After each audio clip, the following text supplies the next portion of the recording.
Okay, Edward Atkins, right? And you have the centipede sawhorse, the inventor. Well, I think this is, just incredible. I mean, I guess it's sold for do-it-yourself people and things like that, but I see it as a household item, man. This is like a fold-up table that you could take out for parties or for in the garage or anywhere. So tell us about it. How did you invent this sucker? Well, I was looking for a way to create a better platform to hold sheet material. Oh, And I came up with this idea because we build so much building work is done with large sheet material, I drywall, paneling, all that stuff. And sawhorses are so cumbersome and oh, so bulky. I thought there must be a better way, and eventually developed the centipede. So instead of putting like 2 to 4 sawhorses in my Mini Cooper, this thing just folds up all together, and I can put it in a couple of flat boards for a tabletop, and I can go anywhere that my car will take me and use it as a workbench or anything like that. Yeah. That's right. And, we think anybody that might want to have a foldable table or a collapsible space, workspace of any kind can have one of these. Literally, the small version folds up. It's 9 inches by 6 inches by 40 inches long. 9 by 6 by 40 inches long? And it weighs 10 pounds. 10 pounds. 10 pounds. And the big one that's 4 by 8 feet Uh-huh. folded up is only 9 by 16 by 40 and weighs 30 pounds. Wow. Well, wait Home Depot gets a hold of this sucker, man. We think everybody can have one of these in their house, even if they wouldn't have a sawhorse. Even if all they have is a closet to store it in, they can store one of these. Wow. Oh, I see. That's right, because you could fold it all up and put it underneath the bed if you want, or anything like that. That's right. Even if you're on the 40th floor of a skyscraper, you can have one of these. That's right. Well, now, your background, like you said earlier that you were pumping gas and somebody asked you to become a machinist, and so you learned the business, and here you are inventing stuff. Yeah, that's right. And, it's just been a learning process to go from one step to the next. And every step of the way, I learned to be the person I was supposed to end up being. And that's who I am today. You were learning how to be yourself. You didn't know he was there, though. That's right. I had no idea I was going to grow up to be an inventor. But, yesterday I couldn't spell engineer. Oh, so you don't have formal training. It was just OJT stuff, huh? Well, most of it was OJT. I ended up going back to college, a local community college, when I was in my 30s, Wow. and ended up getting an associate's degree, basically, 2-year degree, and that propelled me through the rest of my career. Wow. And now you're down in Truth or Consequences, New Mexico, being an inventor. And you got this Kickstarter. Now, so I guess you're not a computer techie. You're more of a with your hands and making stuff kind of engineer. So how did you get hooked up with making money on Kickstarter? Well, we were looking for a way to launch the product in kind of a grassroots bootstrap process, right? And we wanted to be able to tell the world about it, create a brand, and create sales at the same time. And crowdfunding does all of those things for us. So we decided to hook up with Kickstarter and see if we could tell the world, at least to start, tell the world about our product. And so all you had was like the prototype that you made yourself somehow, right? And you make a video. Was that expensive to make a video or not? Actually, no, it wasn't. And in fact, we made the prototype from common materials, and we used 3D printing to make the plastic parts, which was an interesting process. So we printed these parts. A local maker for that, or you have one? Yeah, I have. There's actually, you can go online and you can find guys that own 3D printers, and you can contract them to make the parts for you. All you need is the 3D model. Uh-huh.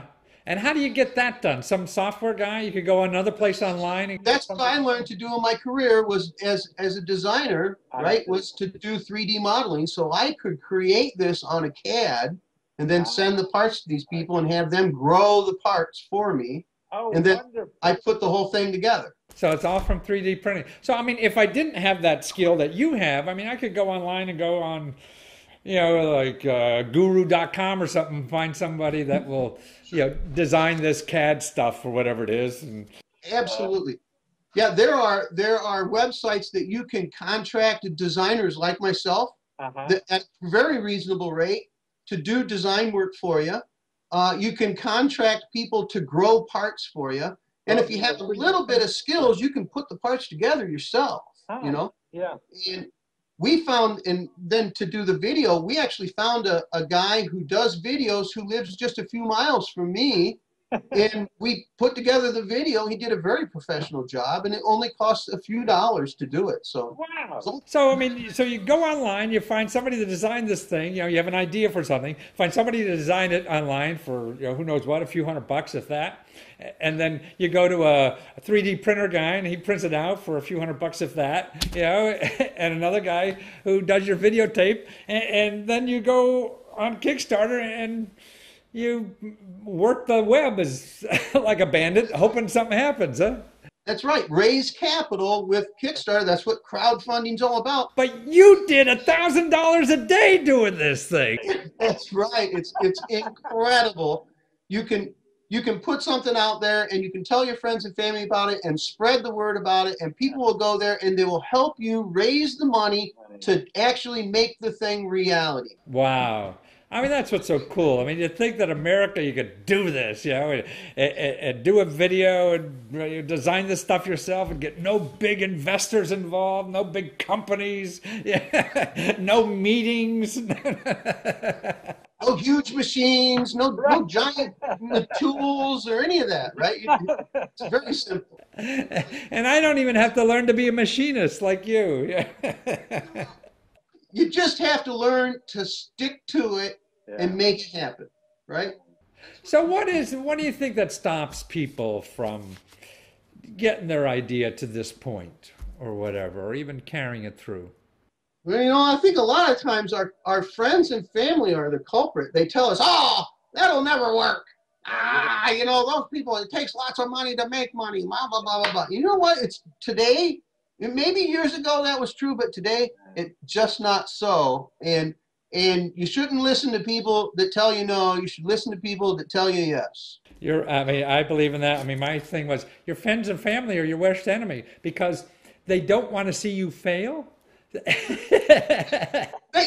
want to try to protect you from yourself, right? Well, you know what? Sometimes you need to not. Do you have kids there, Ed, or not? We have a son. He's grown. He's on his own, so he's making. So okay, when that kid started walking, remember when he started walking? Now he was going to fall on his butt, right? So the first time he took a step, if you said, "Don't do that," you're going to fall. Right. Guess what? I'd still be carrying him around, right? Literally and figuratively, right? And that's what your friends and family do to you now when you want to do something. Don't do that. You're going to fall. Yeah, right. Such is our society today. We try to legislate it out of the possibility anybody can hurt themselves. And you're an engineer. You know that. You got to make a bunch of mistakes to find the right place to go. That's right. That's right. Thomas Edison tried 2,000 elements to find the right element to create a light bulb. So that sucker's a failure, man.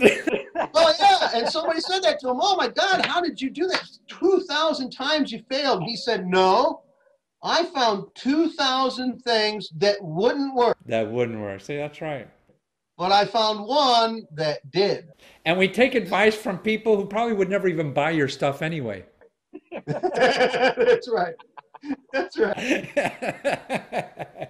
Well, you're wonderful. It's so nice to talk to you, Ed. And so people want to see that. I mean, you have a great video that explains it all. And if you go to centipede tool, right? CENTIPEDETOOL. Now, I flunked English in college, even 2 New York Times bestsellers, so that's right. Yeah.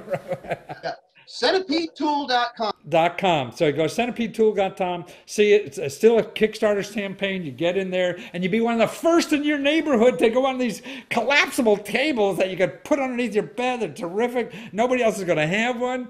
And it's your dream child that you've been working on this so long. It's nothing that you just, came out of the air in 3 seconds. I mean, that's why people put their heart into things, and they're the ones that are really worth investing in, and being participant part of. And so we could all participate in your work by supporting you at centipedetool.com. And it's a bargain. It's only like on Kickstarter's like $65 and you got one, right? That's right. That's right. We'll be making deliveries pretty soon. Yeah, you can't even get a dinner for that kind of money anymore. So yeah, all are welcome. Come on down, check it out. You'll love it. It's a cool thing. Wonderful. Centipedetool.com. Thanks, Ed. Thank you. Have a great day. Bye.